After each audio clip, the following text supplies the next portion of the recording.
morning, everyone. Giving honor to God, the pastors and the overseers of our great home, the elders and the ministers, my church family that is here live, and the ones that are online. Good morning. Good morning. Today, I am going to talk about Claudette Colvin. Most of us might not have even heard of her because I had not until Brand Crosser. So this is going to be very interesting. So please pay attention now you're here. Okay, Claudette Colvin, born Claudette Austin, September the 1st, 1939, is an American pioneer of the 1950s civil rights movement and retired nurses aide. On March the 2nd, 1955, she was arrested at the age of 15 in Montgomery, Alabama, for refusing to give up her seat to a white woman on a crowded, segregated bus. And we all know it as being Rosa Parks. But in actuality and factually, prior to her, it was Claudette Colvin. So this occurred 9 months before the more widely known incident in which Rosa Parks, secretary of the local chapter of the National Association for the Advancement of Colored People, helped spark the 1955 Montgomery bus boycott. For many years, Montgomery black leaders did not publicize Colvin's pioneering efforts. Colvin has said, young people think Rosa Parks just sat down on the bus and ended segregation, but that wasn't at all the case. Colvin's case was dropped by the civil rights campaigners because Colvin was unmarried and pregnant during the proceedings. It is now widely accepted that Colvin was not accredited by civil rights campaigners at the time due to her circumstances. Rosa Parks stated, if the white press got a hold of that information, they would have a field day. They'd call her a bad girl and her case wouldn't have a chance. The record of her arrest and adjudication of delinquency was expunged by the district court in 2021 with the support of the district attorney for the county in which the charges were brought more than 66 years ago.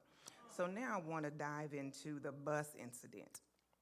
So in 1955, Colvin was a student at the segregated Booker T. Washington High School in the city. She relied on the city's buses to get to and from school because her family did not own a car. The majority of the customers of the bus system were African Americans, but they were discriminated against because it's a custom of segregated seating. Colvin was a member of the NAACP Youth Council and had been learning about the civil rights movement in school. On March the 2nd, 1955, she was returning home from school. She sat in the colored section about 2 seats away from an emergency exit in the Capitol Heights bus. If the bus became so crowded that all the white seats in the front of the bus were filled until white people were standing, any African Americans were supposed to get up from nearby seats to make room for whites and more further to the back and stand in the aisles if there were no free seats in that section. When a white woman who got on the bus was left standing in the front, the bus driver at the time was Robert W. Clear, commanded Coleman and 3 other black women in her row to move to the back. The other 3 moved, but another black woman, Ruth Hamilton, who was pregnant, got up and sat next to Coleman. The driver looked at the women in the mirror. He asked us both to get up. Mrs. Hamilton said she was not going to get up and that she had paid her fare and that she didn't feel like standing, recalls Coleman. So I told him I was not going to get up either.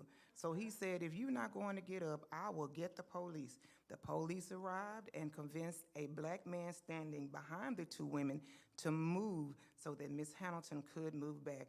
But Colvin still refused to move.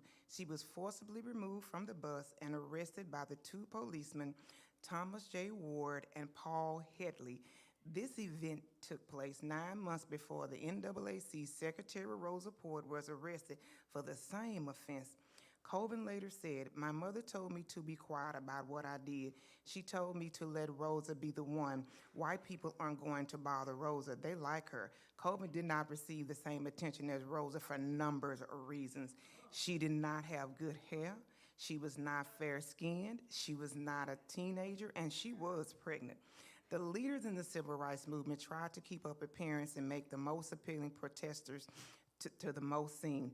When Coben refused to get up, she was thinking about a school paper she had written the day about the local customs that prohibited blacks from using their dressing rooms in order to try on clothes in department stores.